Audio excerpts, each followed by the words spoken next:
Okay, I think we're ready to start. Okay. All right. Next up, following our discussion.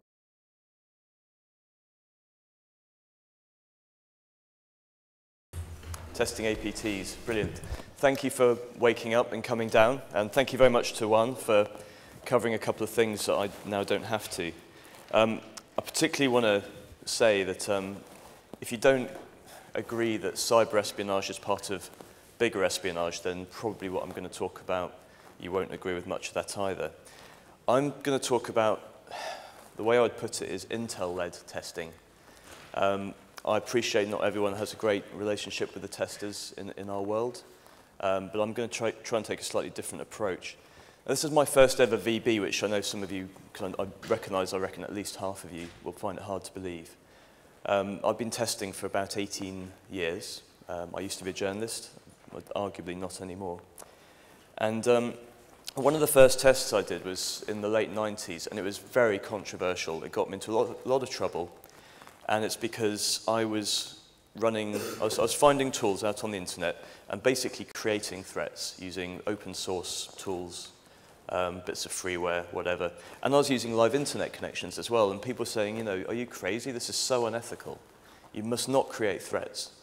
But of course now with real world testing, which we were the first people to do that, now people are actively wanting it, and particularly with the anti-APT type of products. If you're not creating threats in a certain way, then testing them is virtually impossible. So I was part of AMTSO, the Anti-Malware Testing Standards Organization, for some years. And up until this summer, I was the chairman of that for the previous 3 years. And I worked closely with Richard Ford and Gabor Zapanos from Sophos to come up with the paper that we're going to talk about today. I'm afraid you've only got me, they're not going to be coming up. We're going to talk about definitions of APTs. I know it's a military term really, but that's not how it's used by people who market the products, which are supposed to defeat these threats. So we're going to look at some definitions and try and come up with one. And is anyone from FireEye in the room? Okay, okay, well, look, it's not a FireEye bashing exercise, but they are, so, well, maybe a little bit. Okay, it will be. But they are, I would say, one of the most aggressive marketing companies in this space. So I might appear to pick on them a little bit. So what is an APT? Loads of different definitions. We list a few in the paper. This one makes kind of the most sense to me, but I think you could do a too long to read and simply say, it's stuff you don't want, targeting your systems to take or damage your stuff. It doesn't have to be the FSB. It could be some guy who's just targeting you. Can you test anti-APT products? Yes is the easy answer. It's just hacking. Download some Metasploit, do whatever you want to do, crack into the system, reverse shell, steal stuff, lovely. A more thoughtful answer would be probably, because if you don't define which bit of APT you're going to do, and we'll look at how we're going to define that in a minute, then, you know, if you don't have the certain skills required, then you probably can't test it. And the third answer is no, you can't test it. And that's more to do with lawyers than your technical ability. As we'll see, there are certain very restrictive EULAs out there. And in some cases, you just simply cannot get your hands on the stuff unless you set up shell companies and spend $500,000 on kit. Or you happen to know one of their customers who's willing to breach their own EULA and lend you access to the equipment. So speaking of EULAs, this is an extract from FireEye's EULA. And I don't expect you can probably read that terribly well, so I've just kind of done a too long to read on it. Basically, it says, don't benchmark anything. Even if you've bought us for £500,000, well, okay, you can, but only to the extent that it will work on your network. And if you do that, don't talk about it. Palo Alto has a EULA which says don't test. Lots of these guys have similar EULAs. Quite surprised, actually, that Fortinet doesn't mention any kind of comparative testing in their EULA.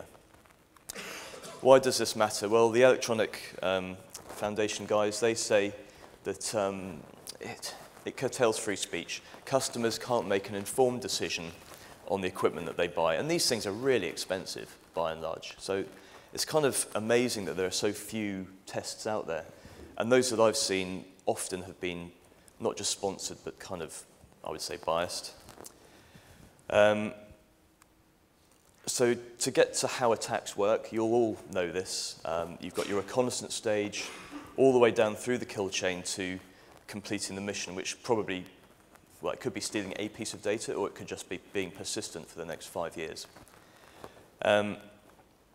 We've got an example. I'm going to kind of race through this because this is really an hour-long presentation. And this is some stuff that Gabor from Sophos pulled out for us. This is an example of an APT attack. It starts with a phishing email and an infected Word document. And in fact, Verizon says that 2/3 of cyber espionage attacks, not just 2/3 of general attacks, but cyber espionage, are phishing with malware. In the example that is in the paper, but I'm not going to get into technical detail, we've got a document that was created with a toolkit that's out there, and it has 3 different vulnerabilities, and it dumps a keylogger as a payload. So, you know, it's not easy, it's not trivial to do, but it's not a 0-day by any stretch. And in fact, you can see that the 3 exploits there are, I don't know, 3, 2, and 1-year-old exploits, all publicly known. And they do some stuff, and it takes data out.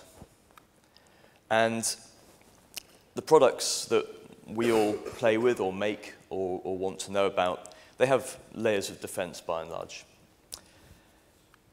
And you could define these layers a bit like this. Maybe you could stop that phishing email and then you just kill the whole problem. Or maybe you don't see any of that until the data is going to be exfiltrated, at which point you stop it and explain to the network guys what your network's compromised. If you do a virus total test, then that's what you're really testing. And I'm sure there's some value to it, but it's not really relevant to what we're going to talk about. Now, one of the reasons we don't see very many tests out there, public tests I should say, because we test all the time, but we just don't publish, is, well, people don't like testers, do they? And we've seen some really bad public disputes between vendors and testers. The one that really sticks in my head was the FireEye NSS Labs one, I think it was last year, where I think NSS came across better in terms of PR, but neither came across well. Testers have a reputation sometimes for being dishonest or incompetent or both. I've certainly been accused of all 3 different variations at some point or other. And the anti-APT market is young, and as such, it's making amazing claims that have not been contested, and they would really rather that they were not contested because it affects their share price. Many of them are still in startup mode, and others have already IPO'd and really care about that share price. I think a more reasonable objection to being tested is some people just don't have the resources to deal with us. You know, if I do a really good test, and don't just say, oh, you missed this or you succeeded here, I'm going to provide a lot of data. And if they haven't got the people to deal with that data, then where's the benefit to them? And some people say, well, tests aren't real world. I mean, DeWalt did a classic one on this where he said, you cannot test our product, it's not testable. You have to basically be a spy or a cyber criminal to be able to generate the kind of stuff that we want to stop. So unless I change my job to be a spy or a cyber criminal, how could I test it? It's not real world. The solution is to spend at least $500,000 and put the thing on your network and see how it does. That's how you test it, if you believe him. So what's an APT really? Some people say it's specific people or organizations. They may be nation state, they may be criminals, or both. Could they be testers? And this goes back to my earlier point. If I create an exploit, and am I talking through that mic? If I create an exploit and send it to Costin for fun, just say, theoretical example. You know, that could be a kind of a joke, could be an illegal joke, but I'm not being an APT. If Nick works for the New Zealand government and decides to do exactly the same thing with the same bytes, suddenly that's an APT, but mine isn't.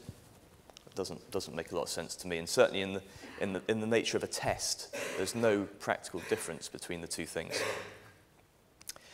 So this kind of goes back a bit to what Juan was saying, I think. You've got tactics, and you've got disavowal. I'm a Russian guy, maybe I want to make my attack look like I'm the Chinese. You know, spies are not known for their honesty.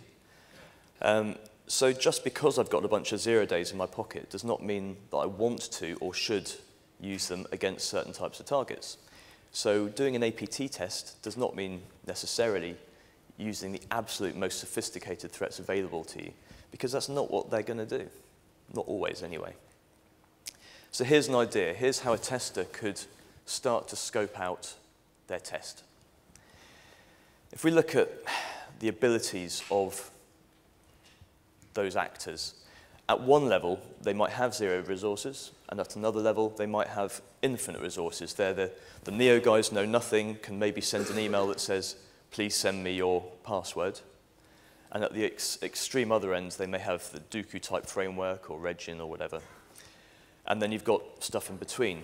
Now, I would suggest these guys here, or maybe just about here, maybe no one has unlimited resources. They may choose to take this approach sometimes, this approach other times, this approach other times, depending on what their objectives are. Now, I can't do this. I'm not capable of generating my own 0 days in any meaningful amount, but I can do the other stuff. And so long as I say in my methodology for the test, we're going to test this area here and this area here, maybe I can come up with some relevant data. Now, some vendors would say, well, we only care about this bit up here, and that's clearly nonsense. You can't test it. That is untestable, and it's a claim that should be given a good kicking, I think. So, tools and tactics, techniques, what could they use versus what do they use? The stuff that we see on various blog posts and things, even from the companies that claim to be untestable, often it comes down to, if you've got a copy of Metasploit and some basic knowledge, you can put together an attack that looks precisely like something that's come from the Chinese to the Taiwanese, for example. There's a whole range of stuff. I won't go through it, but you know, if you look at the top, well, maybe I will. Freely available penetration testing tools, Metasploit, whatever, that's easy enough. Well-known software bugs, social engineering, those are all things that any tester could do. Exploit code based on known vulnerabilities, some testers perhaps. Known 0 days, if they're lucky. Obviously, they shouldn't be taking it from the industry that they're going to be testing. So, you know, you wouldn't ask Malwarebytes for 0 days to test Malwarebytes. And unknown 0 days. Now, Richard Ford came up with an interesting idea a while ago, where rather than trying to make your own 0 days for stuff that's out there, which could be seen as unethical, what you could do is to introduce vulnerabilities into software. So you write your own stuff and then have the exploit for that. And then you're not exploiting anything in the real world, but you are demonstrating the product's ability to stop a completely unknown 0 day. So going back to my idea of these threat levels here, what we could look at here is maybe we define 0 as meaning a capability simply of sending an email with the hope that they can gather some information. But they can't do anything else, or choose not to do anything else. And then we maybe define basic as being, well, they can send emails, they can use commercial malware toolkits, and maybe Metasploit, but without changing any default settings, because you know, these guys aren't that great. And then maybe our advanced plus guys, they don't care about that first stuff. They only want to do Metasploit with special AV evasion, non-Metasploit tools. But again, they're not quite up to doing original 0 days. And what you might get then is some possible results like this. So product C, for example, might be great at the 0 stuff that can detect all those phishing emails. It might be good at skilled, which if we remind ourselves, skilled means pretty much everything down to using non-Metasploit tools, not including that. But it's incapable of handling advanced, really advanced stuff. So going back to the juicy things, why do people not like being tested? Another really reasonable reason for that is some of these products require the defender to do stuff. Now, with AV testing, a lot of people go, right, we'll just use the default settings, we'll accept what the product says we should do. So if the product blocks something, great. But you know, if you're in a network operations center and your appliances are giving you all this information, they need to do stuff. And so the tester then has to go, well, I've decided what kind of attacker I'm going to be, and now I have to decide what kind of defender I'm going to be as well. Am I going to be a reactive defender? Am I going to make certain policy decisions consistently? Do I have time? You know, who knows? That's up to the tester, but it's a point they should bear in mind. Another objection to testing is, well, of course, we the vendor, we have this product and we only care about the really exclusive Dooku Stuxnet type stuff. We don't care about commodity malware. So to do a proper test, you should use unknown malware and exploits. So what's unknown? Unknown to who and for how long? If I test with something, say I have 4 or 5 appliances, say I do a Fortinet one first, I test the Fortinet one, and it sends my own 0-day up to the cloud, and it does some analysis, and it blocks it, or it detects it. And then it shares that information through VirusTotal or somewhere else, and suddenly all these other guys know about it. So when I tested that Fortinet device in the morning, this was an unknown threat. But the minute I did it, it became known. So talking about unknown threats in this context is kind of meaningless. And the classic one, which I'm afraid is a FireEye thing, tests require malware and exploits capable of bypassing other solutions. So when I run that threat through Fortinet, if it stops it, then that means that threat's not a valid test subject. I don't know. I don't know what that means, but that's what they say. So let's look at a basic test result. We have done a test. If I told you the methodology, you'd laugh at me. We took a bunch of endpoints, a mixture of consumer and enterprise, and we used Metasploit. And we didn't use any default settings. Sorry, we did use default settings. We didn't use any evasion techniques. And we got reverse shells, and we stole information. We migrated into processes.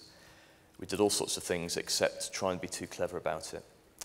And I can show you the results because they're not good, unfortunately. One enterprise product stopped everything. And then we kind of come down to about halfway where, oh, this consumer product here is one of the free ones. You might as well flip a coin. Will it protect me? Will it not? And, well, look, I mean, that's an enterprise product. Good. You'd expect all the consumer ones maybe to be not as good as the enterprise ones. There's an enterprise. There's an enterprise.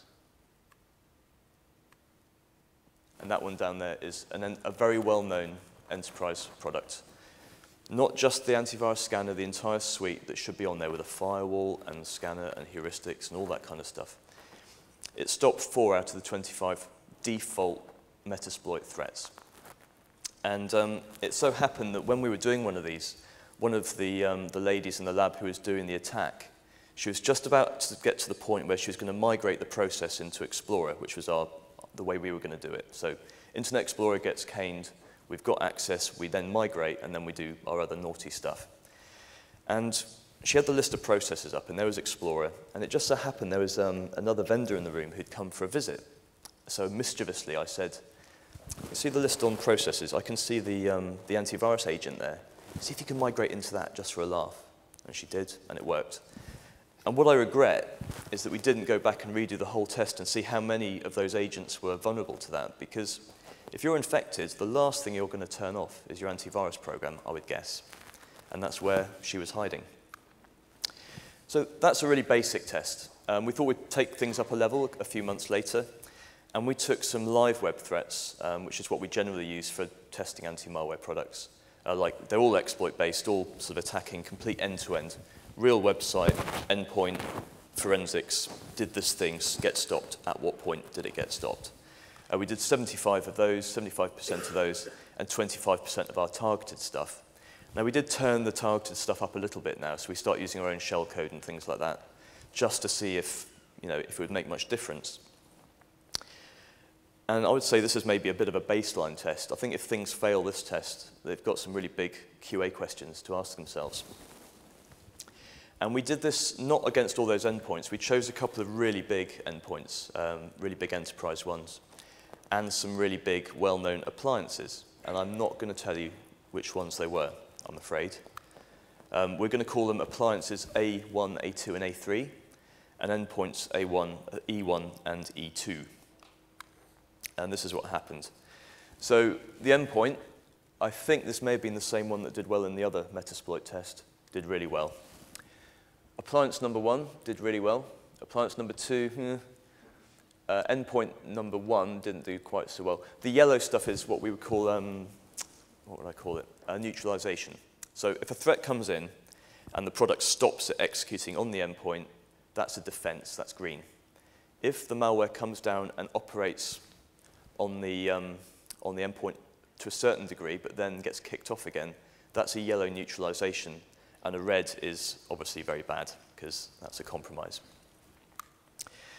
So we can break down the scores and look at all that stuff. But when we started working out how to present this in the report, and we haven't done that properly yet, I ran into a bit of a problem, because with anti-malware testing, if Kaspersky Endpoint Security blocks a threat, great, it wins. I don't really care what it's called. If it calls it generic Trojan or Dooku or whatever, I don't care. It's stopped, and that's it. You can get a certain number of points.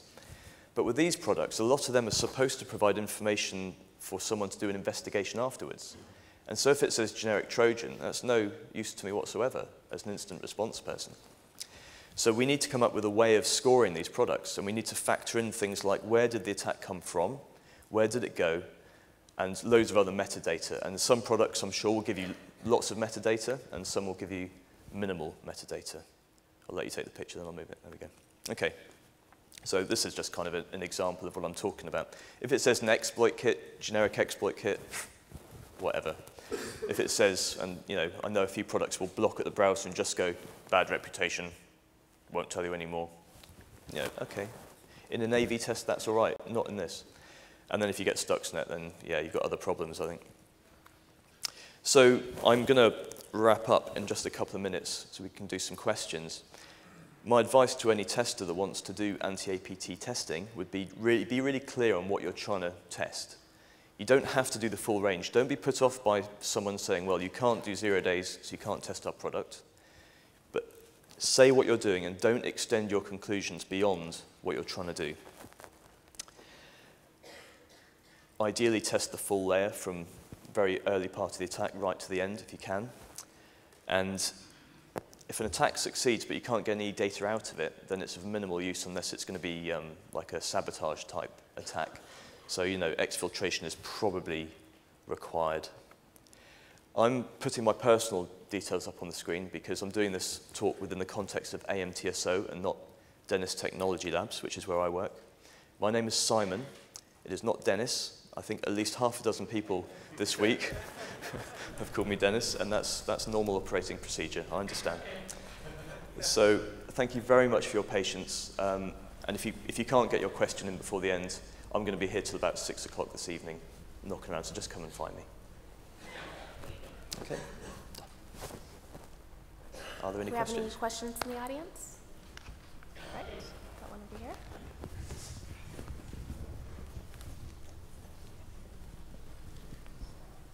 Thank you. Great presentation. Are you willing to tell privately for the companies who were in your test? Because if we were there, we want to know if we failed something. Sorry, I was coughing and completely missed your question. Good try. So the question is that will you privately tell for the companies involved in the test, at least if they ask? Because if we were there, I want to know if we failed on something and improve. Yeah, I have no objection to talking to some companies privately. There may be some who will not want to be tested, and as a result, my belief is that my hope with general testing is if I give information, or if I do a test, it's to help product improvement. So if I find a problem, I want that problem to be solved. There are some companies who are not interested in that. They engage in testing only for marketing purposes, and in one very notable case will not be tested. And if I give them information I mean, in your case, F-Secure, absolutely, no problem at all. But if I give certain companies information, all they will do is identify how I got hold of the kit, where that piece of kit is. They will neutralize that piece of kit, and it will stop me doing useful testing for my real customers, who are actually not vendors, but companies who spend millions on this equipment. So I think the answer is, on a case-by-case basis, yes, definitely will consider it, but I would not say that we will always give everything out to everyone. Costin. Yes, please. Great presentation, well done. I really enjoyed, I liked Richard Ford's idea of creating a software, introducing a vulnerabilities there and then testing it.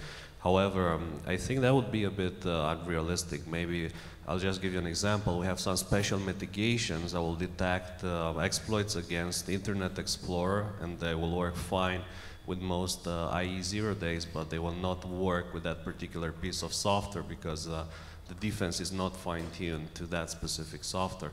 But I wanted to suggest something else. I don't know if this is feasible or not, but something that might be interesting for you to look into.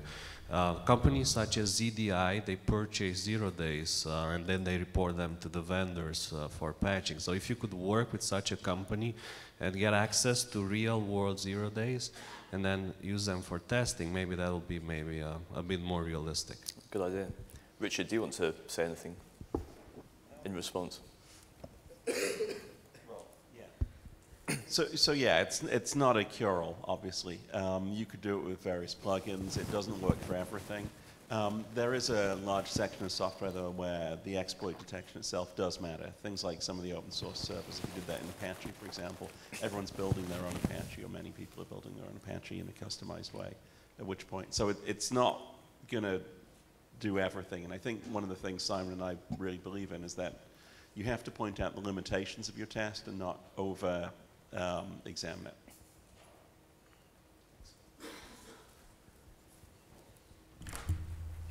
Any other one? Okay, one more. Anthony. Uh-oh. Have you, just following up on Richard's thing about the vulnerability, have you considered collaboration with the infrastructure with the application provider?